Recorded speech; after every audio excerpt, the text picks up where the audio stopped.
दोस्तों, हिंदू धर्म में ब्रह्मा जी को सृष्टि का रचयिता माना जाता है, लेकिन क्या आपने कभी सोचा है कि इतने बड़े देवता के भारत में इतने कम मंदिर क्यों हैं? और राजस्थान के पुष्कर में आखिर ऐसा क्या हुआ कि ब्रह्मा जी का ये मंदिर इतना खास बन गया? सबसे इंटरेस्टिंग बात तो ये है कि इस मंदिर को लेकर एक ऐसी कहानी है जिसमें यज्ञ, एक देवी का श्राप और ब्रह्मा जी की दूसरी पत्नी यानी तीनों का जिक्र आता है। आखिर क्या था वो श्राप और क्यों कहा जाता है कि ब्रह्मा जी की पूजा कुछ खास जगहों पर ही की जाती है? चलो दोस्तों, आज इसी रहस्य की कहानी को शुरू से समझते हैं। Welcome to mystery of Rajasthani temples day 5, mystery of Brahma temple Pushkar. Rajasthan के अजमेर जिले में है एक जगह पुष्कर। आज पुष्कर अपने मंदिरों, घाटों और पवित्र झीलों के लिए फेमस है, लेकिन इस शहर की सबसे खास पहचान है ब्रह्मा मंदिर। हिंदू परंपरा में ब्रह्मा जी को सृष्टि का रचयिता माना जाता है। विष्णु पालन करते हैं, शिव संहार से जुड़े हैं, लेकिन ब्रह्मा उन्हें सृष्टि की रचना से जोड़ा जाता है। फिर सवाल उठता है कि अगर ब्रह्मा जी इतने महत्वपूर्ण हैं, तो उनके मंदिर इतने कम क्यों हैं? यहीं से शुरू होती है पुष्कर की सबसे फेमस लोक कथा। लोक मान्यता के अनुसार एक समय ब्रह्मा जी ने पृथ्वी पर एक यज्ञ करने का निर्णय लिया। यज्ञ के लिए उन्हें एक पवित्र स्थान की तलाश थी। कहा जाता है कि उन्होंने अपने हाथ से एक कमल का फूल पृथ्वी पर गिराया। जहां कमल गिरा वहां 3 पवित्र स्थान बने। इनमें से एक जगह को आज पुष्कर कहा जाता है और इसी वजह से पुष्कर को ब्रह्मा जी से जोड़कर देखा जाता है।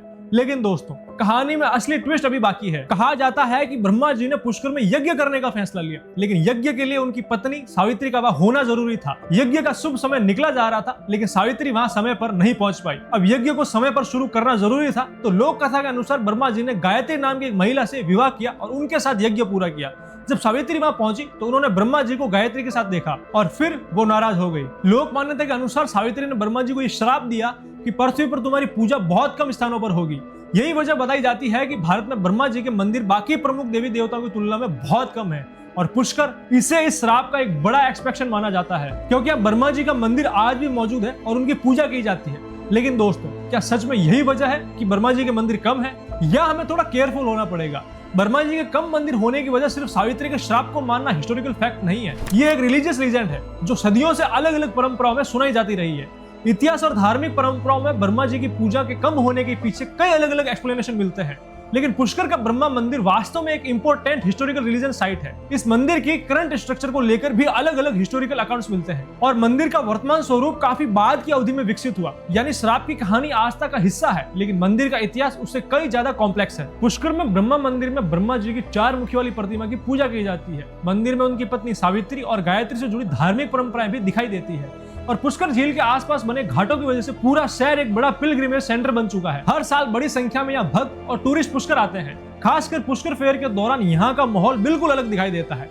लेकिन असली मिस्ट्री क्या है? शायद मिस्ट्री ये नहीं है कि ब्रह्मा जी के मंदिर कम क्यों हैं। असली मिस्ट्री ये है कि एक ऐसी धार्मिक परंपरा जिसमें ब्रह्मा जी की पूजा अपेक्षाकृत कम दिखाई देती है और उसी में पुष्कर को उनका सबसे खास स्थान क्यों माना गया। और इसका जवाब हमें इतिहास से ज्यादा पुराणों, लोक कथाओं और सदियों पुरानी आस्था में मिलता है। एक कमल का फूल, उससे जुड़ा पुष्कर, ब्रह्मा जी का यज्ञ और सावित्री का क्रोध और फिर एक श्राप की कहानी। आज भी पुष्कर में जब आप ब्रह्मा मंदिर के सामने खड़े होते हैं तो आपको सिर्फ एक मंदिर नहीं दिखाई देता, बल्कि मिथोलॉजी, हिस्ट्री और फेथ की कई लेयर्स एक साथ दिखाई देती है। और शायद यही है mystery of Brahma temple Pushkar. अब आप बताइए, क्या आपने पुष्कर के ब्रह्मा मंदिर के दर्शन किए हैं? और अगर किए हैं तो वहां की सबसे खास चीज आपको क्या लगी? कमेंट में जरूर बताइए। और मिलते हैं डे 6 में एक ऐसी झील की कहानी जिसे बनने की शुरुआत भगवान ब्रह्मा के हाथ से गिरे एक कमल से जुड़ी है। Mystery of Pushkar lake.